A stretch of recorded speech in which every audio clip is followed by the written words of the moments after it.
This is Orson Welles, speaking from London.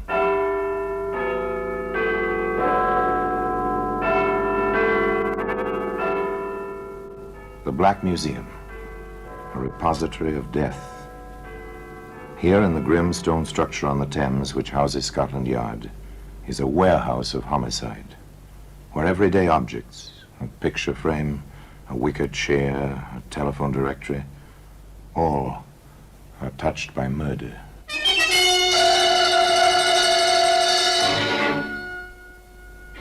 A straight razor. It's a familiar object, a straight razor. Perhaps your father used one like this. Mine did. Straight, keen-edged bit of steel, beautifully sharpened and stropped to remove a man's whiskers, or perhaps... A most efficient bit of Sheffield, isn't it, Sergeant? Yes, Inspector. For its original purpose, as well as the other. Matter of fact, I use one exactly like it every morning. A grim thought, Sergeant. A very grim thought. Today, that razor can be seen in the Black Museum.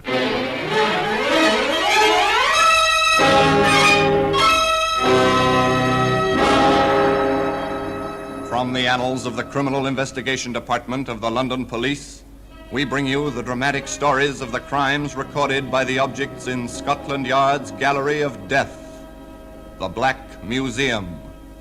In just a moment, you will hear The Black Museum, starring Orson Welles.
Now, The Black Museum, starring Orson Welles.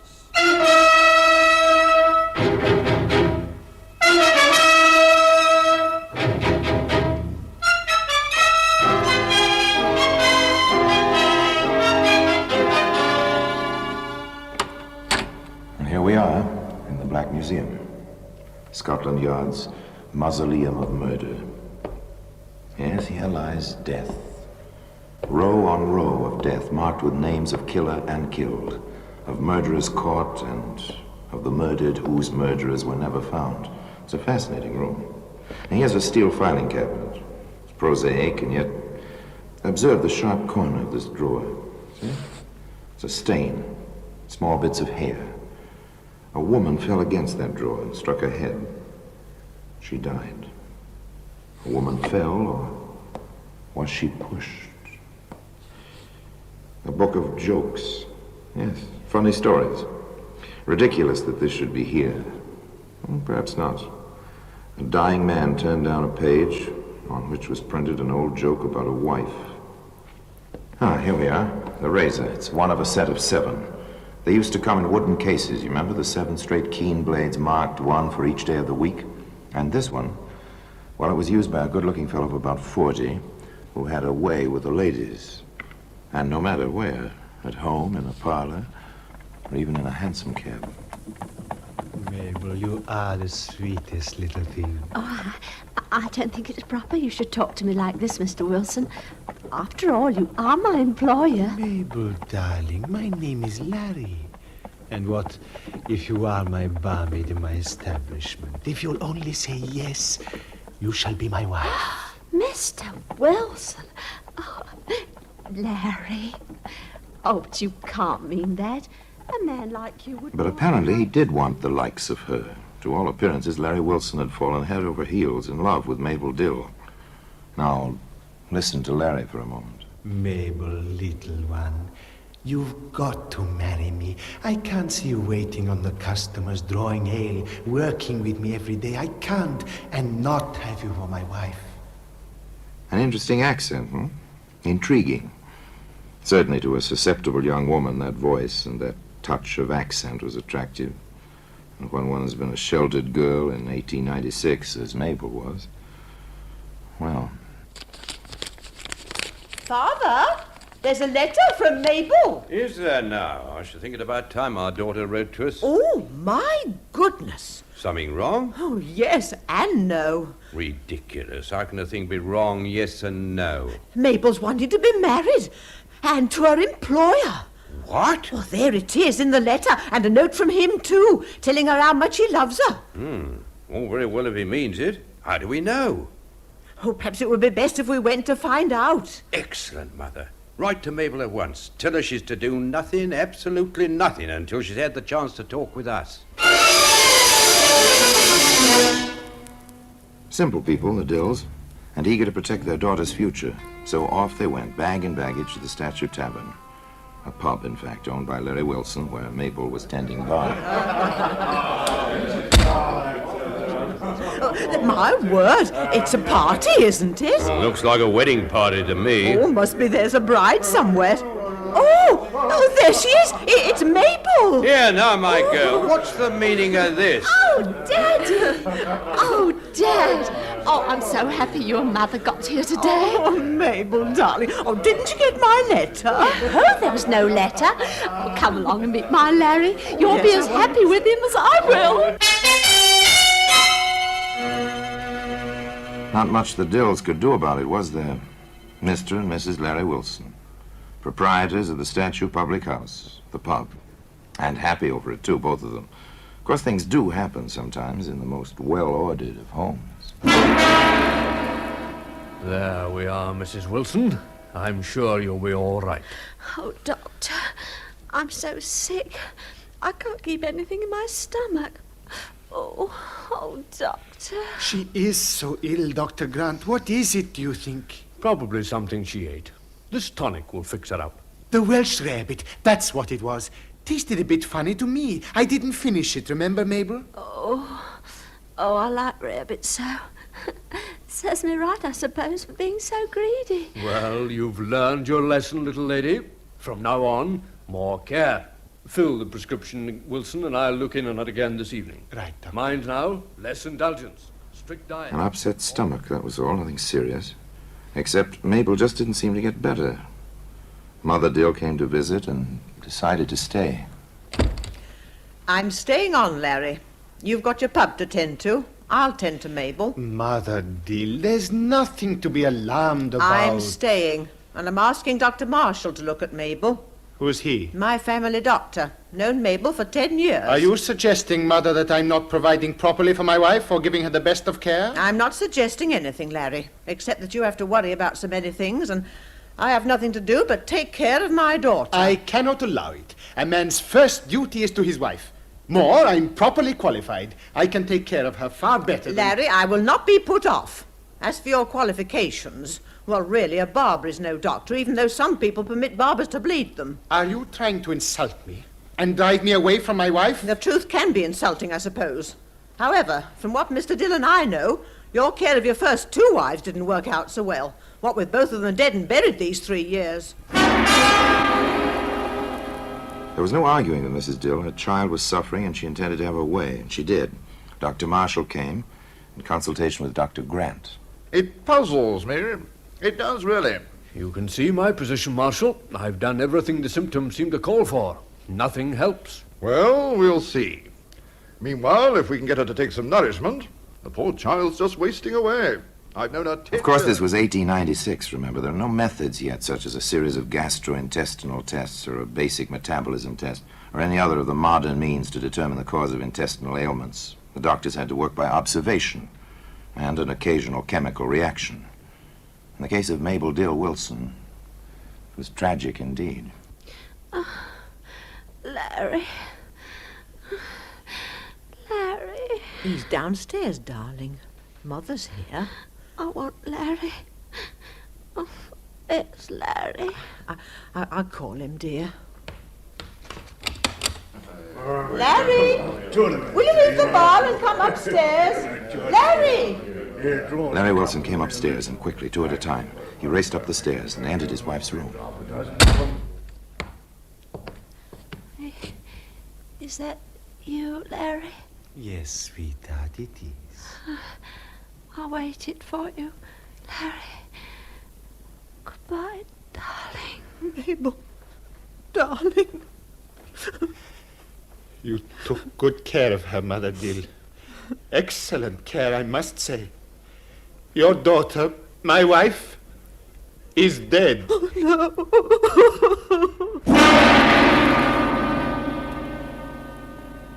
The child bride was dead, no doubt about it. The mother's tears were matched only by the husband's angry sorrow. He faced the two doctors. What did she die of, gentlemen? What? My diagnosis is exhaustion following inflammation of the intestines. I do not know, as yet. You do not know. You do not know. Are you a doctor or aren't you? I take offense at your tone, Mr. Wilson. For your information, I have refused to approve the death certificate. What? Dr. Grant wishes to certify cause of death.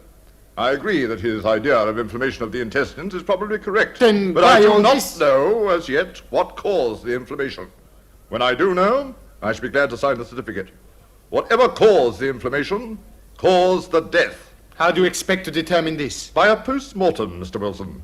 I shall do it myself, with Dr. Grant as a witness. I shall not permit... But you will permit it, Mr. Wilson, because if you don't, I shall have to report the whole matter to the police and the coroner. The stage is set, the actors are in their place, and the drama has begun, and yet there's something missing. An item of evidence, which was to provide the whole affair with by far its most horrifying aspect. It was a case of razors. Razors, which can be seen today in the Black Museum. In just a moment, we will continue with The Black Museum, starring Orson Welles.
And now we continue with The Black Museum, starring Orson Welles.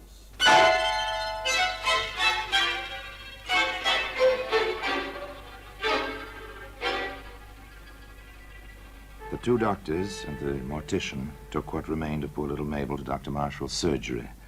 There they did what was considered necessary and made their analysis. Shortly after, Dr. Marshall wrote out his report. And as a result of my analysis, it is my opinion that there is definite suspicion of arsenical poisoning. With that report and Dr. Grant's concurrence, there was nothing to be done but report the matter to the coroner and to the police. How certain are you, Dr. Marshall, that there is a large quantity of arsenic in the body? As certain as I can be, Inspector, without being a specialist in criminal toxicology. Have you preserved the necessary items, Doctor? Contents of the stomach and so on? I have. In sealed jars, initialed by both Dr. Grant and myself. Very well. If you will deliver them to me, I will see to it that proper tests are made at once. In the meanwhile, it might be wise to have Mr. In the meanwhile?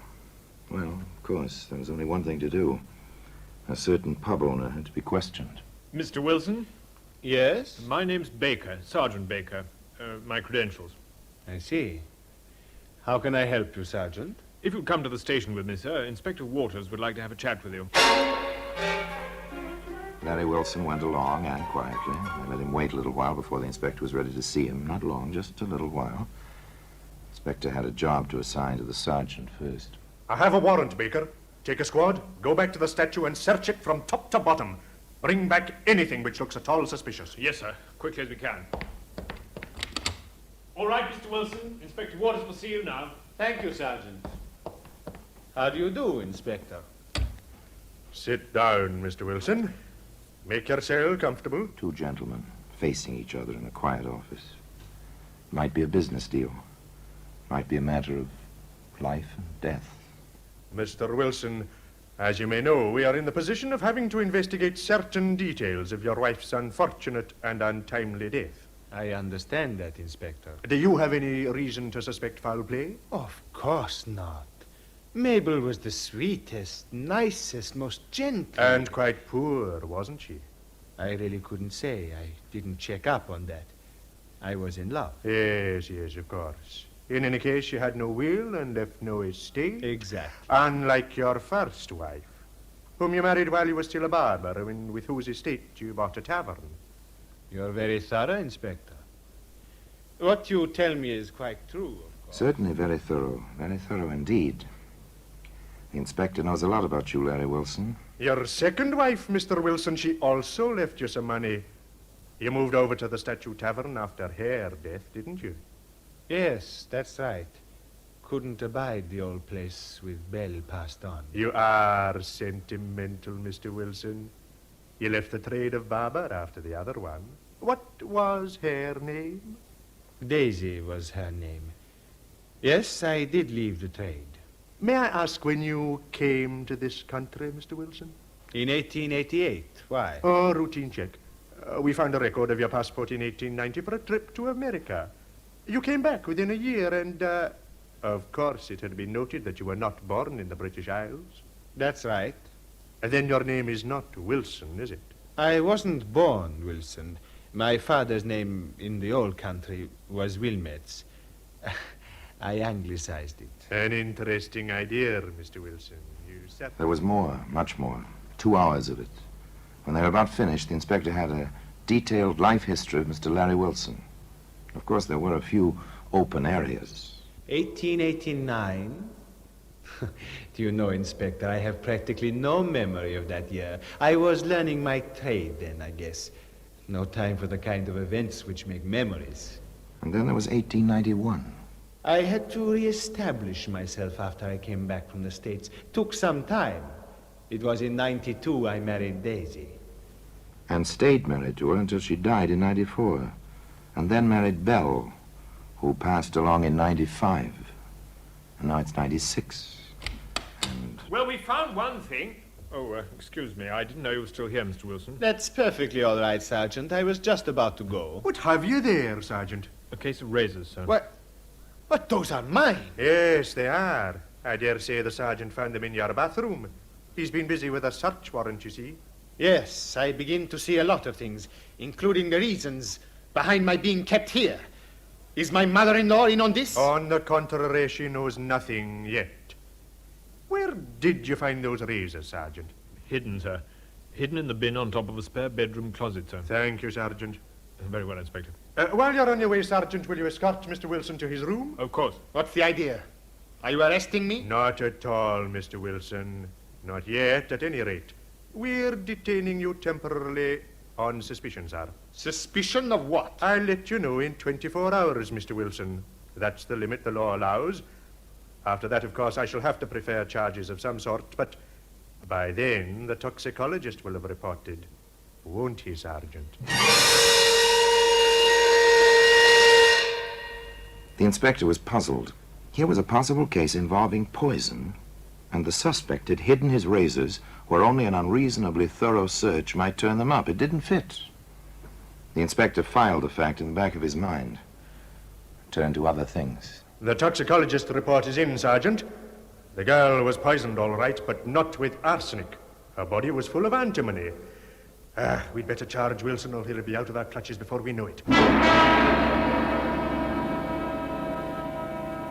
So, they entered a charge against Larry Wilson. Larry Wilson, you are under arrest on a charge of willful murder. I must warn you, anything you say may... And then they proceeded to do a little more digging, both figuratively and literally. I want an exhumation order, Sergeant, for the bodies of the first and second Mrs. Wilsons. Of course they found it there, too. The laboratory report, sir. Both the women were poisoned with antimony.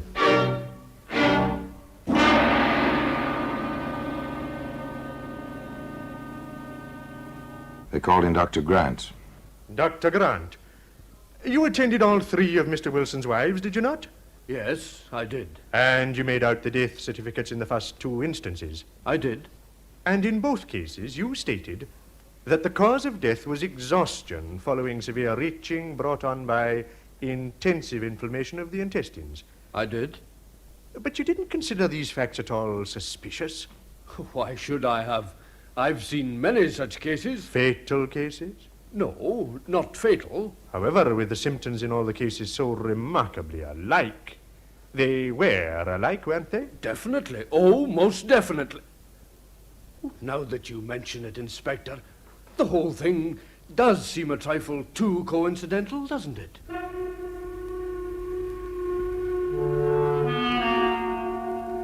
Now it was a matter of routine. 3 women dead of the same poison. 3 women all married to the same man, all treated by the same elderly doctor. There didn't seem to be much more necessary to be done except to trace the poison to the thrice bereaved husband. The police canvassed all the drugstores, the chemist shops in the neighborhood where Larry Wilson had owned his barber shop and his taverns. What can I do for you, sir? Good morning. My name's Baker. My credentials. I see. CID. How can I help you, Sergeant? We'd like to know if you've ever had a customer named of Wilson, Larry Wilson, one-time barber and tavern keeper. Oh, that Wilson. Yes, of course. Used to buy his supplies here. Did he? What, for instance? Oh, brushes and combs, soaps as he needed them, and so on. Did he ever buy any strong antiseptics? Not that I remember. Any poison for hair dye or such? I think he once bought some tartar emetic. Yes, I'm sure of that. I remember now. He told me he was experimenting with a new type of dandruff remover. He had the idea that antimony might work very well. Dandruff remover. Or wife remover. This was up to a jury to decide. There was small doubt what a jury would decide when the chemist showed Sergeant Baker the poison book. I'm certain. Yes, here it is. Day and date, amount, July the 5th, 1894. Tartar emetic. Signed, L. Wilson. It's almost 2 years now. I have a pretty fair memory, haven't I, Sergeant? They had him. Bit by bit, piece by piece, the story was filled in. The saga of this man with a fascinating little accent and the women he'd married. Daisy Alistair, 5 years older than Wilson, owner of a small dress shop, with £350 saved painstakingly over the years. Belle Davis, owner of a flower shop, with £275 to her credit in the merchant's bank. And, of course, little Mabel Dill, who had nothing but sweetness and a share of good looks. 3 wives, 3 deaths, the poison. But still, the inspector was puzzled. You sent for me, Inspector? Yes. Sergeant, where do those razors you found fit into this pattern? The man was a barber, wasn't he? You do mean Wilson, don't you? Yes. But why did he hide them?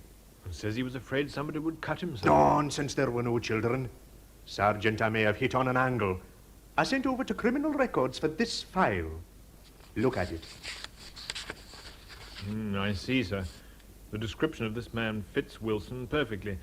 Of course, this man was seen only once. True enough, but it's the identical coloring, height, weight, even the brief sound of his voice. Well, it proves nothing, sir. I know, but there's more. The cases in this file began in 88. Wilson came to Whitechapel in 88. The cases stopped in 90, when Wilson went to America. But in that year, it's noted here, there were 3 identical cases in New Jersey. They stopped in 91 when Wilson came back here. As Dr. Grant would say, it's too remarkable a coincidence, Inspector. Would you, Sergeant, in this room and having seen this record and knowing about those razors, hazard that Larry Wilson is Jack the Ripper? I'd hazard it, sir. I couldn't prove it. Neither could I, but I'm convinced all the same. Perhaps he... well, we've got him on other matters. We can hang him only once in any case. I'd handle that razor with care, sir. It's mighty sharp. A most efficient bit of Sheffield, isn't it, Sergeant? Yes, Inspector. For its original purpose, as well as the other. Matter of fact, I use one exactly like it every morning. A grim thought, Sergeant. A very grim thought. We shall never know the full story, but most people would agree with the inspector. There was more than a reasonable chance that justice had finally caught up with Jack the Ripper. Certainly that case of razors deserves its place of honor in the Black Museum.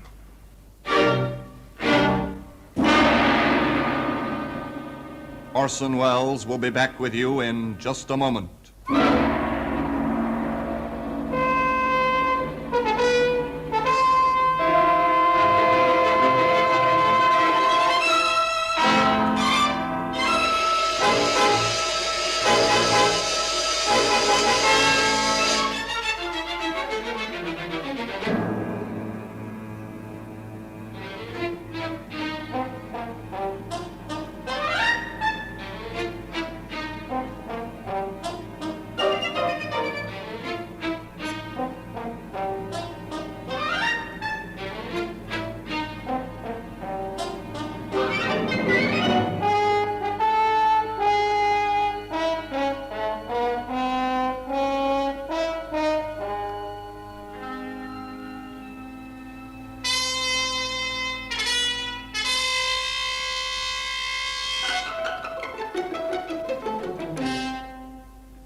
Now here in person is Orson Welles. They were sure, but they never proved it. Larry Wilson was hanged for the death of poor little Mabel Dill, legally and technically, and for the deaths of his other two wives as well. There's no question. The jury deliberated exactly 10 minutes. But the additional fact remains that never again from the date of Wilson's arrest was there a murder in the technique of Jack the Ripper. Not in London, not in America. His terrible signature never appeared again on the body of any murdered woman. The case of razors remains in its customary place in Scotland Yard. And now, until we meet next time, until we meet in the same place, and I tell you another story about the Black Museum, I remain, as always, obediently yours.